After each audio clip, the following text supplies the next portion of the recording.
नमस्कार साथियों। मैं आदित्य नारायण तिवारी आप सभी का स्वागत करता हूं सिविल योगी एकेडमी इंदौर में। जो भी सिविल योगी एकेडमी से जुड़े हुए हैं या जो बच्चे पहले से मुझसे पढ़ चुके हैं वो सभी मुझे जानते हैं। हाल ही में 2021 राज्य सेवा परीक्षा में मेरा सहकारिता निरीक्षक के पद पर चयन भी हुआ है और हमने एक मुहिम चालू की है सिविल योगी के नाम से, जिसमें हम केवल टेस्ट और मेंटरशिप पर फोकस कर रहे हैं। और हाल ही में 14 जुलाई को सुंदरम कॉम्प्लेक्स में हमारा पहला टेस्ट जो है वो ऑर्गेनाइज हुआ है और उसका लाइव डिस्कशन जो है वो हम यूट्यूब पर स्टार्ट कर रहे हैं, जैसा कि हमने वादा किया था। आपके जो टेस्ट रहेंगे वो ऑफलाइन रहेंगे, ऑनलाइन भी रहेंगे और जितने भी डिस्कशन है वो यूट्यूब पर आप सभी के लिए अवेलेबल हो जाएंगे। तो सबसे पहले तो ताकि आप कोई भी डिस्कशन मिस ना करें, इसलिए जल्दी से जल्दी हमारे जो चैनल है उसको सब्सक्राइब कर दें और अपने जो फ्रेंड्स हैं उन सभी में भी शेयर करें। और आप इंक्वायरीज जो आई हैं हमारे दिए गए नंबर पर आप बात कर सकते हैं और भी इंक्वायरीज के लिए। और अब मैं ज़्यादा आपका समय ना लेते हुए जल्दी जल्दी हमारा जो पेपर था उसके डिस्कशन पे आना चाहूँगा। तो सबसे पहले तो मैं अपने आप को थोड़ा सा छोटा कर लेता हूँ।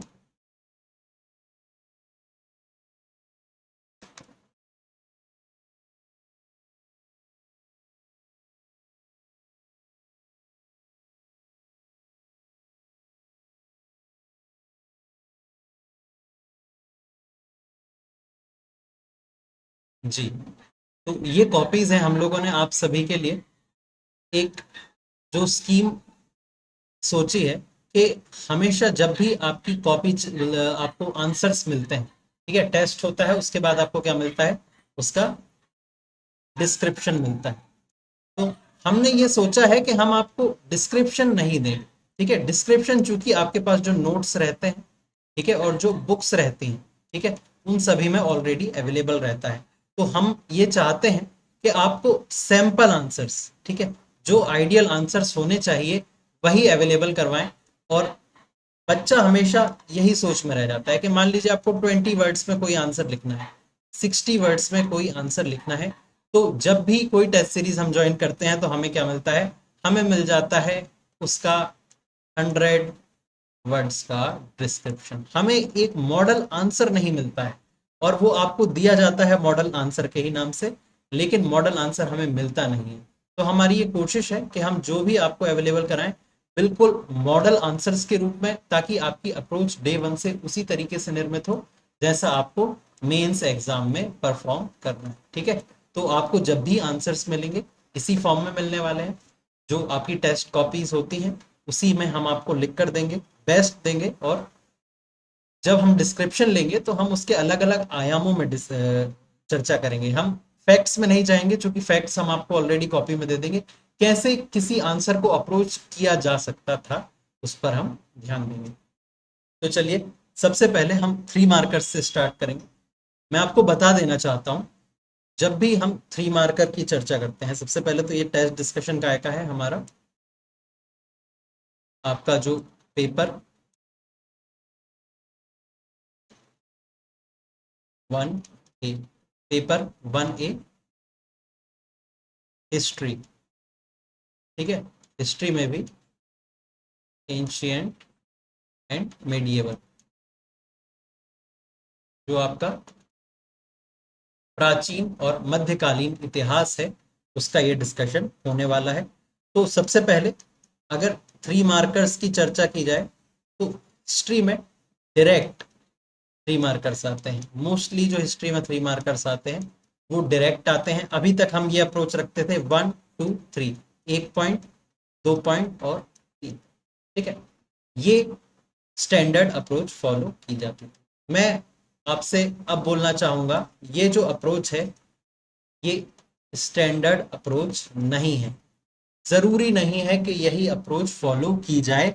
हाँ, जनरल अप्रोच है, ठीक है। जनरल अप्रोच यही है, जनरली यही फॉलो की जाती है, लेकिन ये ओनली अप्रोच नहीं है, ठीक है। हम अगर ये अप्रोच बेस्ट होती तो जो भी बच्चे मेंस दे रहे हैं वो सभी मैक्सिमम इसी अप्रोच का यूज करते हैं, ठीक है। सभी इसी का यूज करते हैं और आप देख रहे होंगे 2019 के बाद निरंतर जो कट ऑफ है वो कम ही हो रहा है, काफी कम का हो रहा है, लगभग 100 नंबर का डिफरेंस हो गया है कट ऑफ में। तो अब कट ऑफ कम हो रहा है। अगर इस अप्रोच से मार्क्स मिल रहे होते तो 3 मार्कर सबसे ज्यादा स्कोरिंग होते हैं, सभी को बहुत ही ज्यादा मार्क्स अलॉट होते, लेकिन ये नहीं हो रहा है। तो पहली चीज तो क्लियर है कि यही स्टैंडर्ड अप्रोच नहीं है। अब पहली मैं आपको बता देता हूं अप्रोच होती है 3 पॉइंट अप्रोच, ठीक है। 3 पॉइंट अप्रोच आपने लिख दी है। दूसरी होती है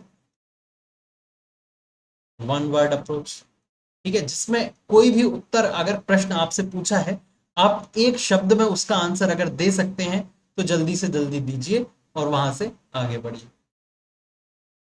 तीसरा है आपका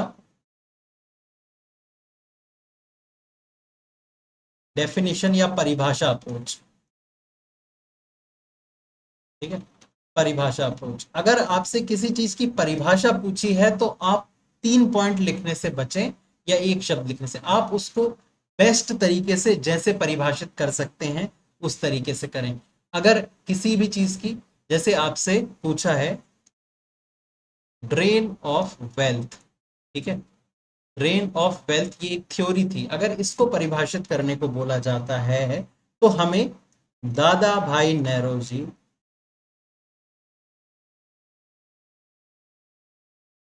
के अनुसार, मेरा चूंकि इंग्लिश मीडियम है तो यहाँ पर मुझे लिखने में थोड़ी समस्या होगी, इसलिए मैं आपको इंग्लिश में लिख के बता रहा हूँ। मेरी लिपि रोमन है पर मैं हिंदी में लिख के आपको बता रहा हूँ, और मेरी भाषा ऐसी रहेगी कि इंग्लिश मीडियम वाले भी समझ सकते हैं और हिंदी मीडियम वाले भी आसानी से समझ सकते हैं। तो दादा भाई नावरोजी के अनुसार ड्रेन ऑफ वेल्थ थ्योरी ये होती है। इस तरीके से आपको एक डेफिनेशन देनी होगी, ठीक है। तो जब भी मान लीजिए हेल्थ की डेफिनेशन आती है तो हम WHO के अनुसार दे सकते हैं, ठीक है। तो डेफिनेशन टाइप क्वेश्चन आपको क्या करना पड़ेगा, आइडेंटिफाई करना पड़ेगा, आपको पहचान करनी पड़ेगी कि क्या डिमांड है। 3 पॉइंटर होता है, 1 वर्ड होता है परिभाषा। अगर आप 3 पॉइंटर में, ठीक है, ओपन एंडेड जो क्वेश्चन होते हैं जिसमें कुछ भी नहीं दिया है, जैसे धोलावीरा, ठीक है, इस बार क्वेश्चन आया धोलावीरा, ओपन एंडेड क्वेश्चन है, इसमें आपको डेफिनेशन नहीं लिखनी, इसमें आपको 3 पॉइंटर यूज करना है, 3 विशेषताएं लिखनी, ठीक है। अगर आपसे पूछ लिया जाता है नीति आयोग के वर्तमान CEO कौन है, तो ये 1 वर्ड हो जाता है। देन यू हैव परिभाषा, ट्रेन ऑफ वेल्थ जैसे ये हुआ आपकी, ये परिभाषा हो गई है, ठीक है। अब आपको आइडेंटिफाई करना पड़ेगा और उसके बाद उसको डील करना पड़ेगा, ठीक है। तो ये आप हमेशा ध्यान रखें कि कौन सा क्वेश्चन आपको दिया गया है। चलिए अब एक एक करके देखेंगे। पहला क्वेश्चन जैसे आपको दिया गया था धोलावीरा, ठीक है। तो धोलावीरा में आपको सभी को पता है यहाँ पर क्या है, ये एक सिंधु घाटी सभ्यता का जो है वो शहर हुआ करता था, और ये कहाँ, हड़प्पा मतलब कच्छ में स्थित था, गुजरात कच्छ में था। JP जोशी के द्वारा इसकी खोज की गई थी। अब देखिए यहाँ पे पॉइंट्स आपको मिलेंगे, ठीक है, कच्छ गुजरात, JP जोशी। इसके बारे में विशेष क्या था, यहाँ पर जल संरक्षण और खेल का मैदान था, और यूनेस्को विश्व विरासत स्थल घोषित किया गया है। अब आप देखेंगे यहाँ पर ट्रेडिशनल फैक्ट्स भी हैं और यहाँ पर करेंट या स्पेसिफिक फैक्ट भी है जो आपको अन्य कॉपीज में देखने को नहीं मिलेगा। ये हमें अप्रोच रखनी है एक जनरली, कि लोग कहते हैं यार हिस्ट्री में करंट अफेयर्स की क्या जगह होती है, तो हिस्ट्री में करंट अफेयर्स की जगह होती है, जितना आपका उत्तर विविध रहेगा, डायमेंशन अधिक से अधिक रहेंगे, उतने ज्यादा आपकी मार्किंग की चांसेस रहेंगे। अगला क्वेश्चन है आपका बोस्ट्रोफेडन। बोस्ट्रोफेडन क्या है, जैसे वर्तमान में लिपि होती है, यहाँ पर आप लिपि देख रहे होंगे, हिंदी भाषा लिखी हुई है, और लिपि क्या है, देवनागरी। वैसे ही अलग अलग लिपियां होती थी और लिखने का तरीका होता था, तो एक चित्रात्मक लिपि होती थी। हड़प्पा में इसके साक्ष्य प्राप्त हुए हैं। ये कैसे लिखी जाती थी, दाएं से बाएं ओर लिखी जाती थी। तो बोस्ट्रोफेडन स्क्रिप्ट हुआ करती थी कहां पर, इंडस वैली सिविलाइजेशन या सिंधु घाटी सभ्यता में। सिंपल है, 3 मार्कर 3 पॉइंटर के रूप में आप इसको लिख सकते हैं, ठीक है। अगला आपका पहतू, ठीक है, अगला उत्तर है आपका पहतू। अब यहाँ पर ये जो क्वेश्चन है इसको आप 2 तरीके से डील कर सकते हैं। जैसे यहाँ पर हमने डील किया, ऋग्वैदिक काल में विवाह के समय कन्या को दिए जाने वाले उपहार के लिए वहतु शब्द प्रयोग किया जाता है। ये परिभाषिक शैली है उत्तर की, सामान्य, ठीक है। आप ये भी लिख सकते हैं ऋग वैदिक शब्दावली। ठीक है, ऋग वैदिक शब्दावली आपने ये लिख दिया। उसके बाद आप लिख सकते हैं ये पॉइंट कि विवाह के समय कन्या को दिए जाने वाले उपहार के लिए वहतु शब्द प्रयोग किया जाता है। तो आपकी लाइंस भी कंज्यूम होंगी और आप पॉइंट में भी उसको लिख सकते हैं। ये जो हमने यूज किया है ये है पारिभाषिक। ठीक है, डेफिनेशन स्टाइल ऑफ आंसर जो मैंने आपको बताया था, ये भी कोई गलत नहीं है। इसमें भी हो सकता है चेकर की अगर मूड है तो अच्छे ही नंबर आपको देगा। ठीक है, एक अच्छी चीज आप कर सकते हैं कि आप अंडरलाइन यहाँ पर यूज कर सकते हैं। ठीक है, ऋग्वैदिक काल को अंडरलाइन कर सकते हैं, उपहार, कन्या, ऐसे कुछ शब्द जो भी आपको लगता है कि एक या दो शब्द हैं जो आपके पूरे उत्तर को डिफाइन कर देंगे, उनको आप अंडरलाइन जरूर करें। ठीक है, चलिए अंडरलाइन ही करें। ध्यान रखें हमेशा कभी भी दो पेनों का यूज ना करें, नहीं तो लोग हाईलाइट करने के लिए दो पेन का यूज कर देते हैं कि जो कीवर्ड है वो कैसे ब्लैक पेन से लिख दें, अदरवाइज बाकी सारा ब्लू पेन से लिखते हैं। ये अननेसेसरी टाइम कंज्यूमिंग है। तो नए बच्चे जो इस पैटर्न से अनभिज्ञ हैं या फिर जो पहली बार मुख्य परीक्षा में बैठेंगे, वो हमेशा ध्यान रखें एक ही पेन यूज करना है और अंडरलाइन का यूज हम कर सकते हैं। ठीक है, नेक्स्ट है अग्रमीज। अग्रमीज जो है ये धनानंद जो आपके हुआ करते थे, ठीक है, धनानंद उनका नाम है। और ग्रीक लेखकों द्वारा, जो ग्रीक राइटर्स थे, उनने धनानंद को एग्रमीज कहा। ठीक है, अब उसी के बारे में आपको बाकी चीजें लिखनी है जो आप धनानंद में लिखते। केवल आपको पहला पॉइंट जो है वो शुरू करना पड़ेगा, चूंकि अक्रमीज दिया है। ठीक है, तो आपको अग्रमीज को डिफाइन करना पड़ेगा, ना कि आप धनानंद के बारे में बाकी विशेषताएं लिखें। आप अगर ये ना लिखें कि ग्रीक लेखकों द्वारा धनानंद को अग्रमीज कहा गया है, ठीक है, या ग्रीक रिकॉर्ड्स में अग्रमीज धनानंद को कहा गया है, तब तक आपका उत्तर पूर्ण नहीं होगा और आपको पूरे मार्क्स नहीं मिलेंगे। तो यहाँ पर जो कीवर्ड है ग्रीक लेखकों द्वारा, ठीक है, और धनानंद, ये बहुत ही ज्यादा इंपॉर्टेंट है, इसका हमें विशेष ध्यान रखना होगा। ठीक है, उसके बाद आप बाकी चीजें लिख सकते हैं जो भी आपके पॉइंट्स आएंगे। कीवर्ड्स पर हमें स्पेशल ध्यान देना है। चलिए अगला जो है प्रथम बौद्ध संगति, फर्स्ट बुद्धिस्ट काउंसिल, ये आपका 3 पॉइंटर है। यहां पर हमें लेकिन हेडिंग यूज करनी होगी, जैसे स्थान, ठीक है, अध्यक्ष, विशेष, समय लिखना बहुत आवश्यक है। ठीक है, उसके बाद आपको यहां पर आप राजा या शासक ये भी डाल सकते हैं, अजात शत्रु। ठीक है, तो यहां पर आपकी जो एक और है 3 पॉइंटर ना होकर ये हेडिंग मेथड होती है। ठीक है, छोटी छोटी हेडिंग्स में यहां पर आपने एक हेडिंग डाली, हाफ लाइन में यहां पर एक हेडिंग डाली, यहां पर डाली, ऐसे करके 3-4 पॉइंट में आप लिख सकते हैं, छोटी छोटी हेडिंग्स देकर उसके आंसर आप कंप्लीट करेंगे।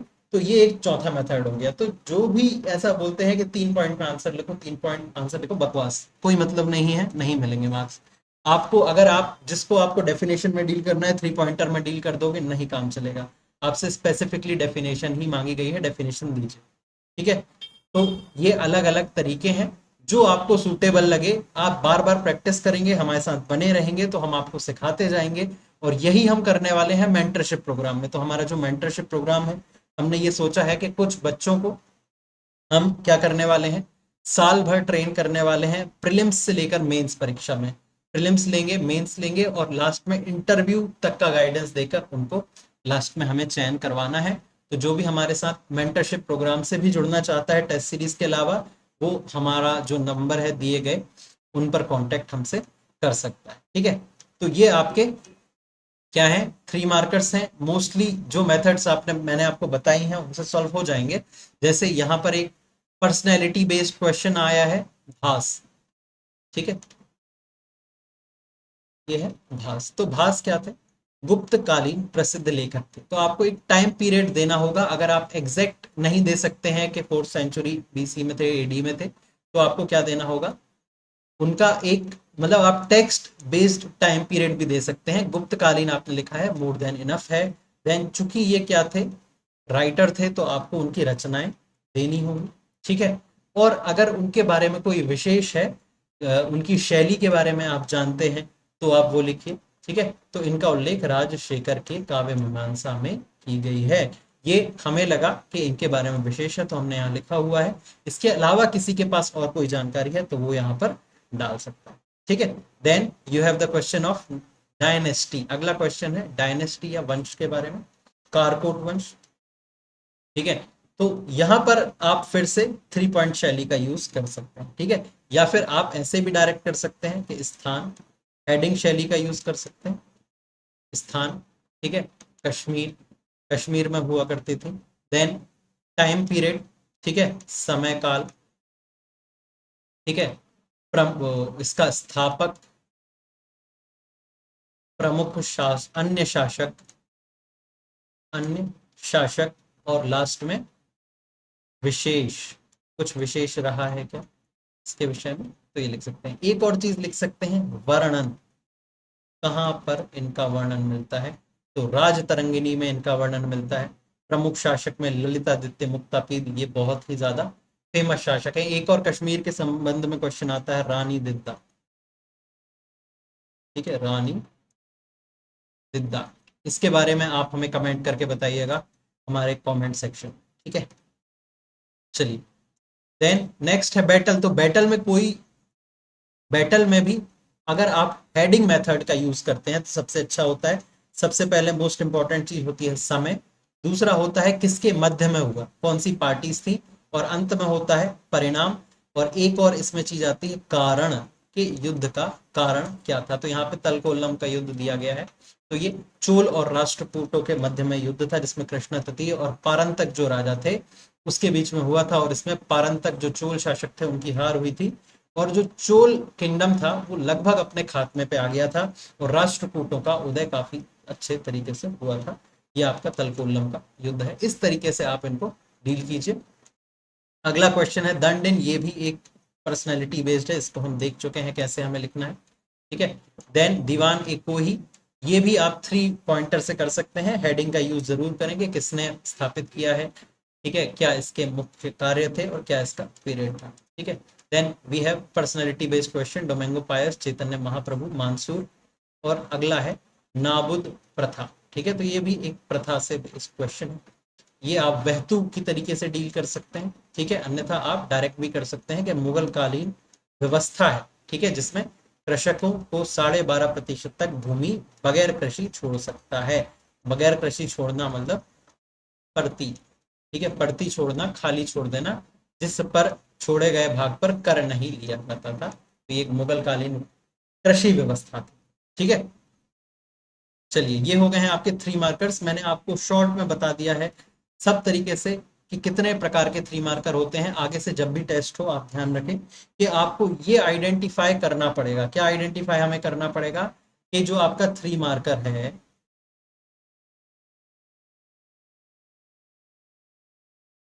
3 मार्कर की डिमांड क्या है। हर क्वेश्चन में करना पड़ता है वैसे तो, पर हम 3 मार्कर की बात कर रहे हैं। डिमांड के अनुसार आपको लिखना पड़ेगा कि आप 3 पॉइंटर लिखेंगे। ठीक है, 2 या 3 पॉइंटर। 2 मार्कर हो गया है चूंकि, अब 3 मार्कर, सॉरी, वो फोर्स ऑफ हैबिट के कारण मैं बार बार 3 मार्कर बोल रहा था। यहाँ पर आप 2 मार्कर कर लीजिए इसको। ठीक है, 2 मार्कर कर लीजिए। ठीक है, 2 या 3 पॉइंट में हम लिखेंगे। देन दूसरा होता है डेफिनेशन टाइप, परिभाषा टाइप। ठीक है, तीसरा होता है हेडिंग, सब हेडिंग टाइप। ठीक है, इस तरीके से आप इनको डील करें। आप आइडेंटिफाई करें कौन सा तरीका किस क्वेश्चन में बेस्ट होगा। कैसे आइडेंटिफाई करना है ये मैंने अभी आपको करके बताया। ठीक है, चलिए, अब हम आते हैं आगे आपके 7 मार्कर्स। ठीक है, तो 7 मार्कर्स में आपको दी गई है लिमिट 60 वर्ड्स। ठीक है, 60 शब्दों में हमें लिखना है। कोई ज्यादा फर्क नहीं है, पहले 50 शब्द होते थे, अब 60 शब्द हैं। वैसे ही आंसर लिखना है, पैटर्न वही रहे। ठीक है, अब यहां पर आप एक चीज ध्यान रखें, अगेन, जो ये दिमाग है आपका, ब्रेन, ये इंपॉर्टेंट होने वाला है। अभी तक हम बोलते थे घर से क्या करिए, आंसर राइटिंग कीजिए, आंसर ड्राफ्टिंग कीजिए। ठीक है, और घर पर सैंपल या मॉडल बनाकर रखिए। ठीक है, ये अभी तक हम अप्रोच अपनाते थे। 50% पीएससी अभी भी इस तरीके से ही काम करता है, आपके मेंस में ऐसे काम चल जाएगा। पर 50% जो आप क्वेश्चन आ रहे हैं ये आपके इस मेथड पर काम नहीं करेंगे, ये काम करेंगे आंसर थिंकिंग। ठीक है, आप अपने दिमाग का कितने अच्छे से यूज कर सकते हैं। आपने जो पढ़ाई की, ठीक है, स्टडी जो आपने की है, उससे आपको क्या मिलता है, कंटेंट। ठीक है, वो कंटेंट आपके दिमाग में है, क्या आपने रिवीजन अच्छे से किया है, और उस कंटेंट के अनुसार आप कैसे थिंक करते हैं इन एग्जाम सिचुएशन। एग्जाम में क्या होता है, हमें क्विक टाइम, ठीक है, क्विक टाइम में क्विक रिएक्शन देना पड़ता है और उसके अनुसार हमें आंसर लिखना पड़ता है। तो जो आपने ये करके रखा है, ये 50% आएंगे, ये आप लिखिए, आपको अच्छा स्कोर मिलेगा। ठीक है, लेकिन चूंकि ये सभी पढ़ते हैं, सभी पढ़ते हैं, सभी बनाते हैं, तो इसमें एक अच्छा स्कोर भी मिल सकता है, लेकिन एवरेज स्कोर के ज्यादा चांस है, क्योंकि फैक्ट्स तो फैक्ट्स होने वाले हैं।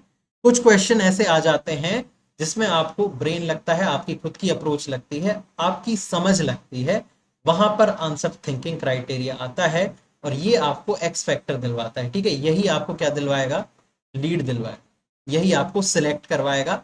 हो सकता है इस अप्रोच से क्या हो सकता है, हमारा इंटरव्यू कॉल आए। मैं खुद अपना पर्सनल एक्सपीरियंस बता देता हूँ। 2019 में भी मेरा इंटरव्यू कॉल था, 2021 में मेरा फाइनल सिलेक्शन हुआ है और 2022 में भी मेरा इंटरव्यू कॉल। मेरी अप्रोच में जो मुझे फर्क समझ में आता है वो यही आता है कि 2019 में मैंने पढ़ा था, लेकिन मेरी समझ उतनी विकसित नहीं थी। धीरे धीरे मेरी समझ जब से मैंने विकसित करना चालू की है, मैंने आंसर राइटिंग को छोड़कर आंसर थिंकिंग पे फोकस करना चालू किया है, तो 21 में मुझे रिजल्ट मिला और मेरा दूसरा मेंस था, दूसरे मेंस में मुझे चयन मिला। तो 50% ऑफ द क्वेश्चंस में आपको सोचने के तरीके पर फोकस करना होगा। ठीक है, मैं आपको ये अप्लाई करके दिखा देता हूं कैसे। सिंधु घाटी सभ्यता की नगर योजना पर टिप्पणी कीजिए। इनमें ज्यादा सोचने वाला नहीं है, ये डायरेक्ट क्वेश्चन। ठीक है, ये डायरेक्ट क्वेश्चन हो जाता है। यहां पर आपको क्या करना होगा, एक सेकेंड।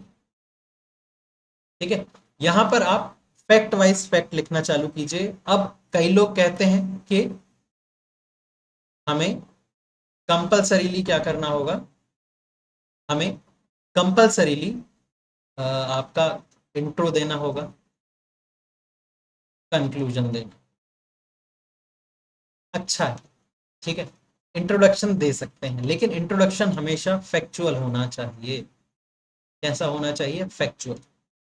आप लिख सकते हैं, पहले तो आप सिंधु घाटी सभ्यता के दो शहरों के नाम लिखिए कि मोहनजोदाड़ो, हड़प्पा, धोलावीरा आदि में जो आपके रखा आर डी बनर्जी थे, दयाराम साहनी थे, इनके जो एक्सकेवेशंस थे, इनके द्वारा हमें यह पता चलता है कि जो आपकी सिंधु घाटी सभ्यता थी एक नगरीय सभ्यता थी। और उसके बाद आप लिखना चालू करेंगे मुख्य पॉइंट, 1 2 3 4 5 6, जो भी नगरीय सभ्यता के साक्ष्य थे वो लिखेंगे। कैसे लिखेंगे, जैसे आप लिखते हैं कि पूरी सभ्यता जो थी उस पर वो एक पेडेस्टल पे होता था, जो आपकी सिटीज थी उसका एक प्लेटफॉर्म होता था और उसके ऊपर वो शहर बनते थे। ठीक है, जो आपकी रेक्टेंगुलर प्रणाली थी वो यूज की गई थी, जली हुई ईंटें मतलब पक्की ईंटों का प्रयोग किया जाता था।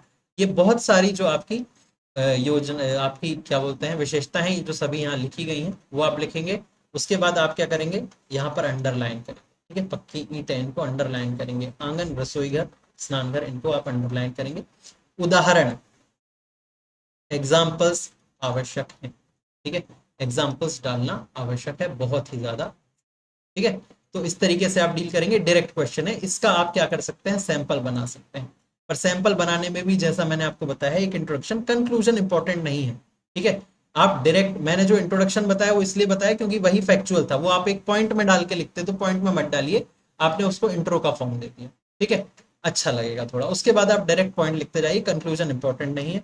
हाँ, कोई ऐसा उत्तर रहता है, कोई ऐसा प्रश्न रहता है जिसका उत्तर हमें बहुत अच्छे से नहीं आता है, उसमें आप एक अच्छा इंट्रोडक्शन लिखिए जो आकर्षक हो।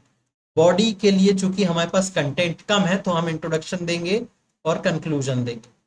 ठीक है, लेकिन अगर हमारे पास इनफ फैक्चुअल डेटा है, simple direct straight forward question का, तो हमें इंट्रोडक्शन कंक्लूजन अवॉइड करने की आवश्यकता है और डायरेक्ट कंटेंट पर आने की आवश्यकता है। ठीक है, कई लोग ऐसा करते हैं, यहाँ पर एक गोला बनाकर 1 2 3 4 5 6 7 8 ऐसे लिखते हैं, लिखिए। पर बहुत ज्यादा आवश्यकता 7 मार्कर में इसकी नहीं होने वाली, ठीक है। एक आध क्वेश्चन में लिख सकते हैं, चलेगा। अपने पैटर्न को रिपीट ना करें, ठीक है। अगर आप सिंपल में सारे आंसर लिखेंगे चल जाएगा, लेकिन आप एक ऐसे इनोवेशन को हर बार रिपीट करते हैं तो चेकर को लगता है कि यार ये आंसर में और ज्यादा लिखना चाहिए था, इस बच्चे ने यहाँ पर थोड़ा काटा है, अपने आंसर को कम किया है और अच्छा आंसर नहीं लिखा है, तो ये आपको कम नंबर दिलाएगा, ठीक है। सिंपल सारे आंसर लिखेंगे तो जरूरी नहीं है कम ही मिले, अच्छे भी मिल सकते हैं, लेकिन हर जगह आप एक ही तरीके का इनोवेशन यूज करेंगे तो दिक्कत होगी। कई लोग आपने देखा होगा, यहाँ पर भी देखिए हेडिंग्स यूज की गई हैं, ज्यादा स्पेस कंज्यूम नहीं किया है, अच्छा है, शॉर्ट लग रहा है। कई लोग आपने देखा होगा ऐसे करते हैं, इतनी स्पेस यूज करते हैं और यहाँ से, अगर आंसर ही शॉर्ट है तो कर लो भाई, लेकिन जब आपके पास कंटेंट ज्यादा है लिखने को तब ऐसा मत करो, ये स्पेस कंज्यूम करता है अननेसेसरी, ठीक है। चलिए, लिखना है, अगर आपको स्पेस कंज्यूम करना है तो यहाँ पर जो स्पेस है इनको आप बढ़ाओ, अपने शब्द को अच्छे से लिखो, ठीक है, ऐसे आप यूज कर सकते हैं। चलिए आगे जाएंगे। विवाह के 8 प्रकार, ठीक है, डायरेक्ट क्वेश्चन है बिल्कुल, लेकिन हमें क्या लिखना है, यहाँ पर ध्यान देना है। कहाँ पर दिया है विवाह के 8 प्रकार, तो मनुस्मृति के अनुसार दिया गया है, ठीक है। वैदिक समाज में मनुस्मृति के अनुसार 8 प्रकार के जो विवाह होते थे उनका, तो पहले आप डायरेक्ट लिखेंगे तो 8 प्रकार के डायरेक्ट विवाह होते हैं, कोई डायरेक्ट लिख सकता है, थोड़े अच्छे से लिखने का तरीका होता है। आप उसको कैटेगराइज करें, दो होते हैं, एक प्रशंसनीय और एक निंदनीय, तो आप ऐसे भी लिख सकते हैं। आप यहाँ पर उसका वर्गीकरण कर दीजिए, यहाँ पर प्रशंसनीय कीजिए, यहाँ पर क्या करिए, निंदनीय कीजिए। यहाँ पर आप फिर ब्रह्म विवाह, देव विवाह, आर्य विवाह, प्रजापत्य विवाह, ठीक है, अर्श विवाह और प्रजापत्य विवाह। देन निंदनीय विवाह में असुर, गंधर्व, पैशाच और राक्षस, ये तो आप यहाँ पर और ऐसे करके भी लिख सकते हैं, डायरेक्टली भी लिख सकते हैं। डायरेक्ट क्वेश्चन है लेकिन थोड़े यहाँ पर मनुस्मृति होना चाहिए, 8 प्रकार होना चाहिए, वो तो आपसे पूछ ही लिया है, पर नहीं भी पूछा है तो आप खुद से, ठीक है। देन प्रशंसनीय और निंदनीय, अगर आपके लिए आप ऐसे लिखते हैं, ऐसे यहाँ पर जगह बच जाती है तो आप ऐसे भी कंक्लूजन में डाल सकते हैं कि वर और वधु के कुल के अनुसार, ठीक है, अनुलोम और प्रतिलोम विवाह भी होता है, ठीक है। तो ये हम लिखेंगे। चलो, एक एडिट जानकारी आपको मिल गई है कि जो बाकी कॉपीज में नहीं। देन मौर्य कालीन न्याय व्यवस्था, काफी अच्छा फैक्चुअल क्वेश्चन है, डायरेक्ट क्वेश्चन है, अच्छे से लिखिए। सबसे पहले आपको लिखना पड़ेगा कि कहाँ से उसका वर्णन मिला है, तो कौटिल्य के अर्थशास्त्र में वर्णन मिला, ठीक है। सबसे पहले अब आप यहाँ पर डायरेक्ट, यहाँ पर डायरेक्ट आंसर है। आप इसमें मेरा मानना है ऐसे भी यूज कर सकते हैं, जो हेडिंग मेथड, यहाँ पर लिखिए सर्वोच्च,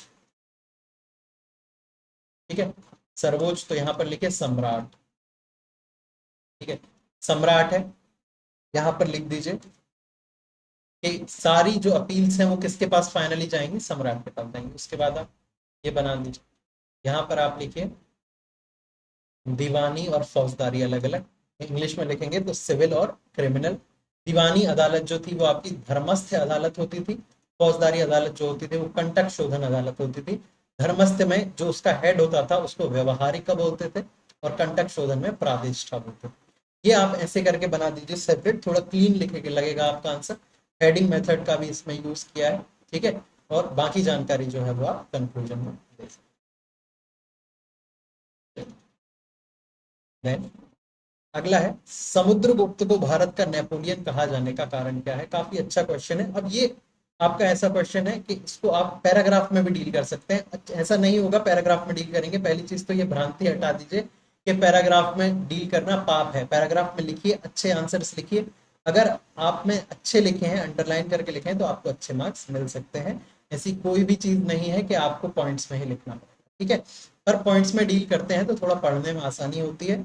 अगर पढ़ने में आसानी को आप मेंटेन करके पैराग्राफ में लिख सकते हैं तो आप बिल्कुल, ठीक है।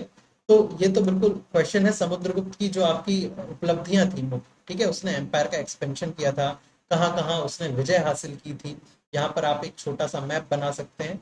मैप में बता सकते हैं कि ये उतना हमारा एक्सपेंशन हुआ था, और इन सब के कारण समुद्रगुप्त को क्या कहा जाता है, महान सेनापति कहा जाता है। अब हमें समुद्रगुप्त को नेपोलियन कहा जाता है, और ये जरूर हमें लिखना होगा कि किसने कहा है, तो विंसेंट स्मिथ ने कहा। अब ये आपको डायरेक्ट लिखना है, सॉरी 7 मार्कर में। अगर यही आपको लॉन्ग आंसर में आ जाता है तो अब आप यहाँ पर थोड़ा एडेड कंटेंट डाल सकते हैं। आप कंक्लूजन कुछ इस तरीके से लिख सकते हैं, अगर भारतीय, ठीक है, चूंकि समुद्रगुप्त जो थे वो नेपोलियन से पहले थे, काफी पहले थे, और मुझे लगता है महान भी बहुत ज्यादा थे, नेपोलियन से तो काफी ज्यादा महान होना चाहिए। अगर कोई भारतीय इतिहासकार इतिहास लिखता तो शायद वो नेपोलियन को विश्व का समुद्रगुप्त बताता। ये आप कंक्लूजन में लिख सकते हैं, ठीक है। ऐसे करके आप अपने आंसर को और बेहतर बना सकते हैं। बाकी जो फैक्चुअल जानकारी है वो तो फैक्चुअल ही होने वाली है, ठीक है। और अंडरलाइंस का जरूर आपको यूज करना, अंडरलाइंस का हमें विशेष तौर पर यूज करना है। ये कुछ विशेष बातें हैं जो हम अपने उत्तर लेखन में ध्यान रखें, ठीक है। कन्नौज के लिए त्रिपर्षीय संघर्ष पर टिप्पणी कीजिए, बहुत अच्छा क्वेश्चन है, स्ट्रेट फॉरवर्ड क्वेश्चन है। इसको हम हेडिंग का यूज करके करेंगे, क्योंकि ये एक वॉर की, जिस तरीके से हम बैटल्स होते हैं, आपके युद्ध होते हैं, उसको अपन ने 3 मार्कर में डील किया था, वैसे ही इसको यहाँ डील करेंगे, ठीक है। प्लस यहाँ पर एक मैप रहेगा भारत का। अगर आप बहुत अच्छा मैप नहीं बना सकते हैं ना, तो ऐसा आप मैप बनाइए, ठीक है। यहाँ पर आप दर्शाइए कन्नौज, ठीक है। कन्नौज के लिए ये पूरा युद्ध था। तीनों आप शासन जो आपके पार्टी इसमें इन्वॉल्व थी, ठीक है, प्रतिहार पाल और राष्ट्रकूट, उनका आप मैप दिखाइए कि यहाँ यहाँ पर ये पार्टीज इन्वॉल्व थी और कन्नौज के लिए मेन बैटल था, ठीक है। इससे आपका उत्तर और भी अच्छा बने, ठीक है। यही आपको मार्क्स दिलवाएगा 7 में से 3.5 या, चलिए। देन मोहम्मद बिन कासिम के अभियान पर चर्चा कीजिए। डायरेक्ट क्वेश्चन है, पहले जैसा क्वेश्चन है, तो इसमें मैं ज्यादा डिटेल में नहीं जाऊँ। एकता व्यवस्था का संक्षिप्त वर्णन कीजिए, सेम है। देन मध्यकालीन भक्ति आंदोलन विशेषताओं का वर्णन कीजिए। एग्जाम्पल बहुत ही ज्यादा इंपॉर्टेंट होने वाले हैं, तो एग्जाम्पल हमें डालना पड़ेगा, ठीक है। कि अगर हम उदाहरण देते हैं तो उदाहरण के साथ हम एग्जाम्पल भी देंगे। जैसे अगर हम बोलते हैं कि कबीर दास जी का आप वर्णन कर सकते हैं, जिसमें उन्होंने हिंदू और मुस्लिम दोनों को टारगेट किया था अपनी ऑर्थोडॉक्सी से, ठीक है। तो ऐसा हम कर सकते हैं। देन ये भी आपका सेम क्वेश्चन है, शेरशाह सूरी की भू राज व्यवस्था पर निबंध लिखिए। अब यहाँ पर निबंध पूछा है तो एक चीज आपको लिखनी पड़ेगी, ठीक है। निबंध में ओनली फैक्ट्स नहीं हो सकते, ठीक है, ओनली फैक्ट्स नहीं हो सकते। भले ही आपको छोटा क्वेश्चन है, शॉर्ट आंसर है, लेकिन निबंध लिख दिया है, ठीक है। तो यहाँ पर आपको एक छोटा सा इंट्रो देना होगा, इंट्रो के बाद फैक्ट्स देने होंगे, ठीक है, फैक्ट्स देने होंगे, 3 लाइन में फैक्ट्स दे दीजिए। उसके बाद परिणाम, उसके परिणाम रिजल्ट्स देने होंगे कि क्या कैसा रहा, उससे क्या अच्छा हुआ, और लास्ट में आप क्या करेंगे, कंक्लूजन देंगे कि ये जो व्यवस्था थी ये इतनी अच्छी व्यवस्था थी कि अंत तक मुगल कालीन सभ्यता में भी इसे अपनाया और इसी पे बेस बनाया, और आगे भी ये कंटिन्यू रही। तो आपको सब देना होगा निबंध में, ठीक है। निबंध की डिमांड ही यही होती है, चाहे वो आपसे शॉर्ट में पूछा जाए चाहे वो लॉन्ग से, ठीक है। अगर आप निबंध को 1 2 3 4 5 ऐसे पॉइंट्स करके लिख देंगे तो आपको 1 नंबर मिलेगा, बहुत ज्यादा मार्क्स नहीं, ठीक है। तो ये चीज हमेशा ध्यान रखिएगा। हम आंसर बहुत अच्छा लिखते हैं, हम फैक्ट्स पूरे मेंशन करते हैं, लेकिन हम पॉइंट्स में लिख देते हैं इस क्वेश्चन को, तो जो चेकर है वो बहुत अच्छे मार्क्स नहीं देता है। चलिए आगे बढ़ेंगे। अब ये जो क्वेश्चन है ये थिंकिंग क्वेश्चन है, जैसा कि मैंने आपको बताया था, ठीक है। पानीपत के तृतीय युद्ध ने यह तय कर दिया कि भारत का शासन कौन नहीं करेगा, भारत पर शासन कौन नहीं करेगा। स्टेटमेंट बेस्ड क्वेश्चन, ठीक है। स्टेटमेंट बेस्ड क्वेश्चन में आपको पहचानना होगा कि डिमांड क्या है, इस पर प्रकाश डालिए। प्रकाश डालिए तो सबसे पहले तो आपको एक इवेंट बताना पड़ेगा कि जो थर्ड बैटल ऑफ पानीपत हुआ था अहमद शाह अब्दाली और मराठास के बीच में हुआ था। क्यों हुआ था, तो कंट्रोल ऑफ दिल्ली के कारण हुआ था, अपनी सुप्रीमेसी को स्टेब्लिश करने के लिए हुआ था। अब यहाँ पर ये कह रहा है कि कौन भारत पर राज नहीं करेगा, तो आप जानते होंगे मुगल जो एम्पायर था उस टाइम पे वीक हो रहा था, ठीक है, और मराठा पावर अपने पीक पर थी, ठीक है। बाजीराव जो है, बाजीराव वन थे, बाजीराव प्रथम जो थे, उन्होंने बहुत, उनके शासन काल में मराठास का बहुत ही ज्यादा उदय हुआ था। उनका जो रूल था, उनका जो एम था हिंदू पदशाही, वो बहुत आगे तक पहुंच गया था। और जो मुगल शासन था वो काफी वीक हो गया था उस टाइम पे, और मुगल्स को मराठा ही कंट्रोल करते थे। तो जब अब्दाली ने अटैक किया, तो चूंकि सबसे बड़ी पावर मराठास थी, मराठास ही मुगल की रक्षा करने गए हुए थे। और अगर ये बैटल मुगल जीत जाते, वो मराठा जीत जाते, तो शायद उनका ही शासन, मतलब जो हम इतिहास पढ़ते हैं शायद वो कुछ अलग ढंग से हमें पढ़ना पड़ता। ठीक है, पर ऐसा नहीं हुआ, अब्दाली की विजय हुई। पर अब्दाली के लिए भी बहुत ज्यादा ये वार अच्छी नहीं थी। उनके भी काफी ज्यादा सैनिक मारे गए थे, केवल प्रेस्टीज मिली थी। क्या मिली थी? प्रतिष्ठा या प्रेस्टीज उन्हें प्राप्त हुई थी, बाकी बहुत ज्यादा कुछ प्राप्त नहीं हुआ था। तो वो भी बहुत ज्यादा कमजोर हो गए थे। तो अफगान अब्दाली भी अब भारत पर शासन नहीं कर सकता था, वो वापस लौट गया था। मराठा चूंकि बहुत ज्यादा वीक हो गए थे, इतने ज्यादा कमजोर हो गए थे कि बहुत सारे सैनिक तो मरे ही थे, पैसा गया था। कुछ समय बाद जो बालाजी बाजीराव पेशवा थे, वो भी उनका भी स्वर्गवास हो गया था, देहांत हो गया था। तो मराठा भी बहुत ज्यादा कमजोर हो गए थे, और मुगल्स तो पहले से ही कमजोर थे। मुगल्स जो थे पहले से ही कमजोर थे। तो ये तीनों जो मेन बड़ी पावर्स थी, ये अब भारत पर शासन नहीं कर सकती थी लंबे समय पर। और इसका जो मौका था वो किसने बुलाया? इंग्लिश ने बुलाया। लेकिन इंग्लिश इस बैटल के बाद भारत के शासक नहीं बन गए थे। आगे जाकर जो प्लासी और बेदारा के युद्ध हुए थे, उससे इनको मुख्य विजय मिली थी, और इससे ये भारत के प्रमुख शासक बने थे। तो पानीपत ने ये डिसाइड किया था, तृतीय पानीपत के युद्ध ने ये डिसाइड किया था कि कौन भारत पर शासन नहीं कर सकता है। इस तरीके से हमें समझते हुए इस क्वेश्चन को डील करना हो। ठीक है, चलिए अब हम आ जाते हैं 11 मार्कर। ठीक है, 11 मार्कर हमें कैसे डील करना होगा? तो 11 मार्कर अभी भी बहुत सिंपल आते हैं, कुछ जो है वो अच्छे 11 मार्कर्स आते हैं जिसमें हो सकता है आपको सोचना पड़े, अन्यथा 11 मार्कर अभी भी स्ट्रेट फॉरवर्ड ही आते हैं। 11 मार्कर में हमें अपना इनोवेशन दिखाने का पूरा मौका दिया जाता है। 200 वर्ड की लिमिट है। सॉरी, मैं फिर से कंफ्यूज कर रहा हूँ। अब 11 मार्कर नहीं आने वाला है, अब 10 मार्कर आने। ठीक है, 10 मार्कर आने वाला है, please pardon me, force of habit है इसीलिए। अब इनोवेशन जो है यहाँ पर आप दिखा सकते हैं, यहाँ पर मैप्स, डायग्राम्स, फ्लो चार्ट। लेकिन ठीक है, रेलेवेंट होना चाहिए। ऐसा नहीं लगना चाहिए कि मामू बनाया जा रहा है चेकर को।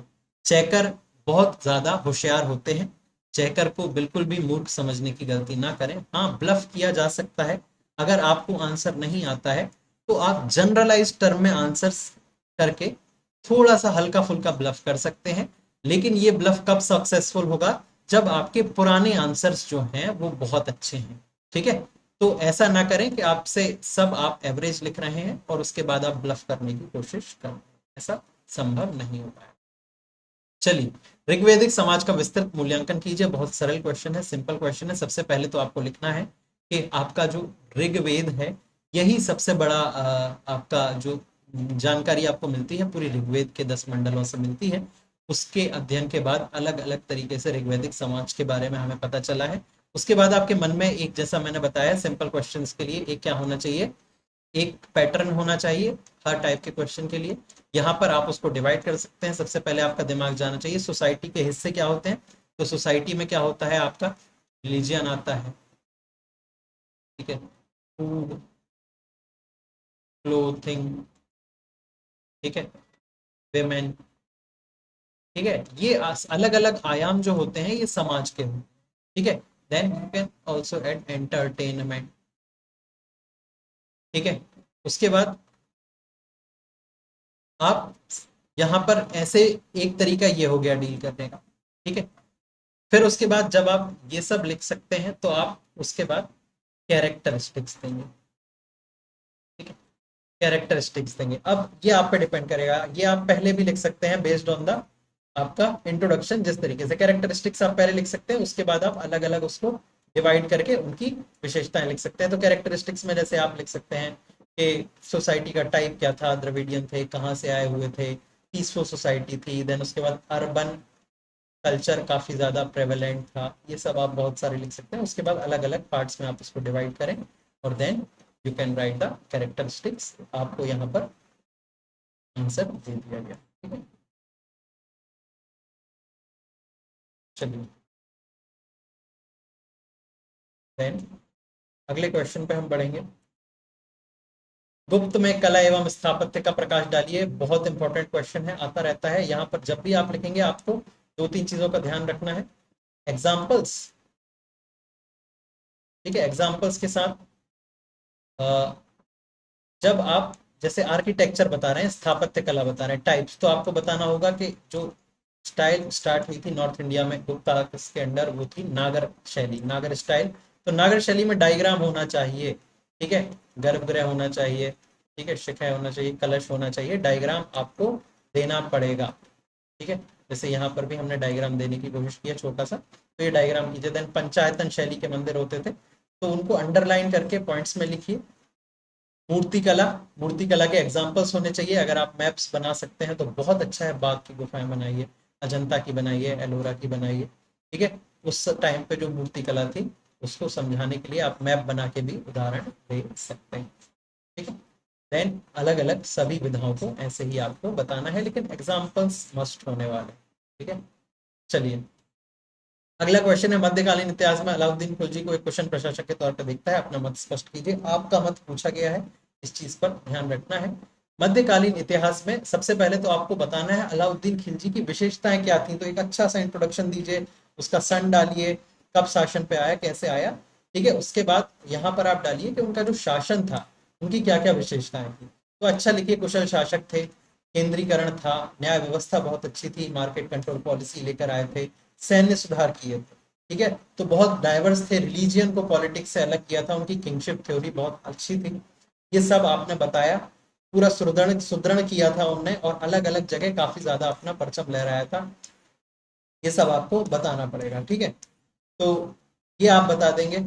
उसके बाद आपको अपना मत देना पड़ेगा। मत जब आप देते हैं तो मत किस आधार पर देंगे, आम जनता के आधार पर, कि ठीक है सारी जो चीजें थी वो अपने जगह सही थी, आर्मी बहुत स्ट्रांग हो गई, लेकिन आम जनता को जो दिक्कतें हुई वो तो एज इट इज थी, ठीक है।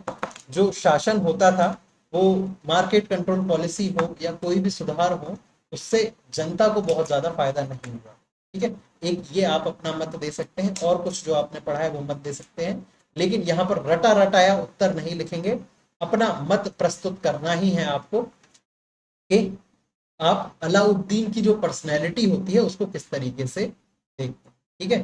तो आप बता सकते हैं, और इसमें आप अपना इनोवेशन यूज कर सकते हैं। इवन मूवी के आधार पर भी थोड़ा मोड़ा उत्तर एक पॉइंट आप लिख सकते हैं, ठीक है। चलिए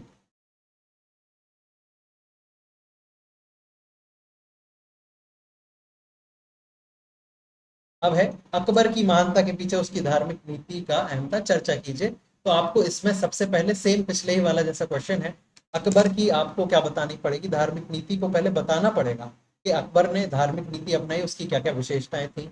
बहुत ही लिबरल पॉलिसी थी, जिजिया खत्म किया, दीन इलाही चालू किया, खुतबा किया था, वर्ल्ड रिलीजन ऑफ पार्लियामेंट किया था, ठीक है।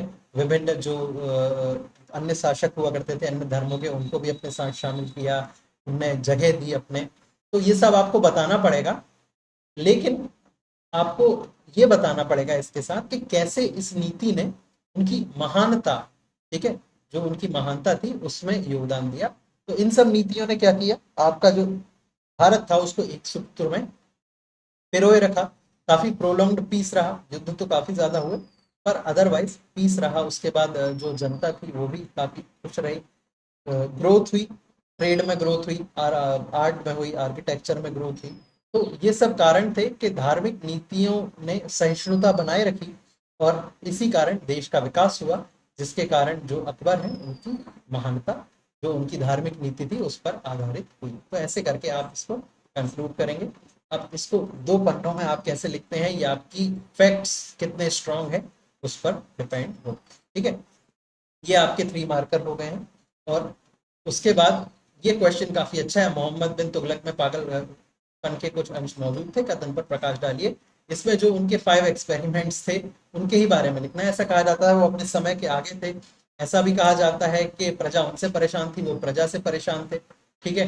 तो काफी अच्छा उनका एम रहता था, टारगेट बहुत अच्छा रहता था, लेकिन कि वो क्या नहीं कर पाते थे, उनका इम्प्लीमेंटेशन अच्छा नहीं कर पाते थे, या फिर जो सोच रहती थी वो इस समय पर इम्प्लीमेंट करने लायक नहीं होती थी और वो समय से पहले ही उसको इम्प्लीमेंट करने की कोशिश कर देते थे। ठीक है, तो ये आपको जो उसके 5 एक्सपेरिमेंट्स थे उनको ही डिफाइन करना है और उसके बाद बताना पड़ेगा कि ये इल सूटेड था, टाइम के अगेंस्ट इल सूटेड था। ठीक है, उसकी समय से पहले जो करते थे जनता उससे परेशान हो जाती थी, बड़े ही इलॉजिकल से डिसीजन लिया करते थे। तो ये आपको बताना पड़ेगा 2 भागों में। पहले तो 5 एक्सपेरिमेंट्स उनको डिफाइन कीजिए और जो एक पेज बचेगा उसमें आपको बताना पड़ेगा कि कैसे ये पागलपन हुआ करता था। तो अंत में जब उनका निधन हुआ था तो ऐसा भी कहा जाता है कि जो प्रजा थी से काफी ज्यादा प्रजा थी उनका बचाव हो गया था एक हिसाब से, जो उनका पागलपन था। ठीक है, ये हो गए हैं आपके 3 मार्कर। मैंने आपको पूरी तरीके से एक्सप्लेन किया है कि कैसे आप इसको अप्रोच कर सकते हैं। याद रखिए हर टेस्ट के बाद हम इसी तरीके से आपको लेकर आते रहेंगे डिस्क्रिप्शन, ठीक है, डिस्कशन, और आंसर की भी आपको इसी फॉर्मेट में दी जाएगी। ठीक है, आने वाले समय में हम और अच्छे तरीके से आपको आंसर्स पेश करते जाएंगे, बेस्ट क्वालिटी के आंसर्स रहेंगे, बेस्ट कंटेंट रहेगा, और डिस्क्रिप्शन हमेशा या तो किसी सिलेक्टेड व्यक्ति के द्वारा होगा या हमारे एक्सपीरियंस मेंटर्स के द्वारा होगा, जो अभी भी चयन प्रक्रिया में बने हुए हैं और इंटरव्यू लेवल तक आ चुके हैं। इंटरव्यू लेवल से नीचे हमारी कोई भी फैकल्टी नहीं है, याद रखिए। ठीक है, आपको कोई भी एक विशेष सब्जेक्ट पकड़ के पढ़ाना हमारा बिल्कुल टारगेट नहीं है। ठीक है, हम चाहते हैं आप इस परीक्षा को उत्तीर्ण करें। ठीक है, तो हम आपको ये भी बताएंगे कि आप कौन से सब्जेक्ट को स्ट्रॉन्ग कर सकते हैं, कौन से सब्जेक्ट को आप थोड़ा सा कैजुअली छोड़ सकते हैं, प्रीलिम्स को कैसे आप बहुत आसानी से निकाल सकते हैं, मेंस की पढ़ाई जब हम करते हैं उसको उसके दौरान हम प्रीलिम्स को कैसे स्ट्रॉन्ग कर सकते हैं, और कैसे हम मेंस को फाउंडेशन बना के प्री और इंटरव्यू दोनों को साथ में ले जा सकते हैं। ठीक है, इन सबको हम आपको बताने वाले हैं हमारे मेंटरशिप प्रोग्राम में। ठीक है, तो जो भी ये मेंटरशिप प्रोग्राम ज्वाइन करना चाहता है वो हमसे संपर्क कर सकता है। इसमें हम आपको डेली बेसिस पर टारगेट स्टडी देंगे कि आपको इस टारगेट को अचीव करना है एक वीक में, उसको हम चेक करेंगे, आपके ऊपर हमारी मॉनिटरिंग रहेगी। और 2025 का मेंस जब तक हम आपको नहीं निकलवा देते हैं तब तक ये मेंटरशिप आपकी चलती रहेगी, और उसके बाद हम आपके इंटरव्यू की तैयारी करवाएंगे। उसके पहले जो प्रीलिम्स होता है, जो बच्चे प्रीलिम्स में दिक्कत होती है कि सर मेंस अच्छा है, प्रीलिम्स में दिक्कत होती है, तो उनको 1 या 2 महीने में based on the condition of the student, based on the factual knowledge of the student, हम उनको रिकमेंड करेंगे कि कैसे आपको तैयारी करनी है। आप 1 महीने में कर सकते हैं या 2 महीने में कर सकते हैं। और लगभग 20 बच्चों को हमें ट्रेन करना है, 20 बच्चों को हमें मेंटरशिप प्रोवाइड करनी है, और उसका सक्सेस रेट हम चाहते हैं 100%। ठीक है, तो अभी एडमिशन ओपन है, अभी तो हमने स्टार्ट ही किया है, तो लगभग 8 से 10 एडमिशन हमारे पास हो चुके हैं, बाकी सीट्स हमारे पास खाली हैं। तो इस मेंटरशिप प्रोग्राम से भी आप हमारे साथ जुड़ सकते हैं। अदरवाइज हमारी जो मंत्रा टेस्ट सीरीज है, ठीक है, योगी लोग हैं हम, ठीक है, सिविल योगी लोग हैं हम सभी, तो हम क्या करेंगे, हम मंत्र उच्चारण करते हैं, इसीलिए हमारी जो मंत्रा टेस्ट सीरीज है वो हमने स्टार्ट की है। ठीक है, ये हमने 8499 इसकी फीस रखी थी, क्योंकि साल भर चलती है, लॉजिस्टिक कॉस्ट है, और मैं तो चलिए इसका हिस्सा हूँ। ठीक है, हमें बहुत सारे सिलेक्टेड लोगों से कोऑर्डिनेट करके उन्हें आपके सामने लाना है, तो उस सबको भी मैनेज करना पड़ता है, उनसे ही हमें कॉपी चेक करवाना है, उनसे ही पेपर बनवाना है, तो उसे हमें, पर शुरुआती 50 स्टूडेंट्स के लिए हमने 50% इसे ऑफ किया हुआ है, और अब ये 4250 रुपये में आपको मिल रही है। जैसे ही हमारी 50 सीट्स हो जाएंगी ये आपकी वापस रीइंस्टेट कर दी जाएगी 8499 पर। 1 साल तक ये चलने वाली है, 2 फेजेस में। फेज 1 इसका चल रहा है। ठीक है, जो पहला टेस्ट हमारा कब हुआ था, इसका पहला टेस्ट 14 जुलाई को फ्री डेमो टेस्ट कंडक्ट हो चुका है। कॉपीज चेकिंग जो है वो अभी जारी है। आप इसको ऑनलाइन ऑफलाइन दोनों मोड में हमारे साथ कर सकते हैं। और भी जानकारियों के लिए, और भी एजुकेशनल वीडियोस के लिए आप हमारे चैनल को सब्सक्राइब कर सकते हैं। यूट्यूब पर हमारा चैनल है सिविल योगी, ठीक है,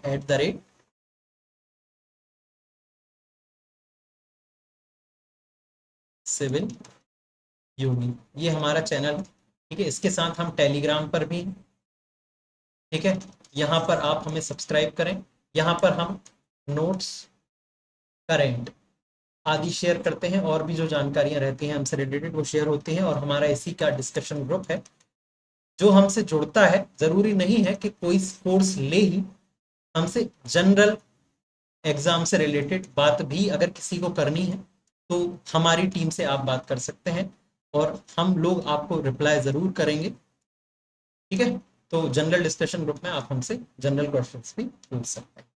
तो आज का सेशन हम यही समाप्त करते हैं।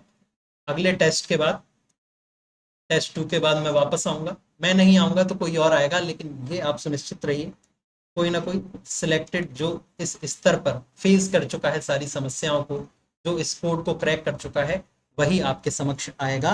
अन्यथा हम अपनी बात से कभी नहीं मुकरेंगे। ठीक है, तो चलिए, नमस्ते, जय हिंद, मिलते हैं आपसे अगले टेस्ट में। उससे पहले मैं आपसे बोलना चाहूंगा, हमें लाइक कीजिए, शेयर कीजिए और सब्सक्राइब कीजिए। ठीक है, ताकि और ज्यादा लोगों तक हम पहुंच सकें। धन्यवाद।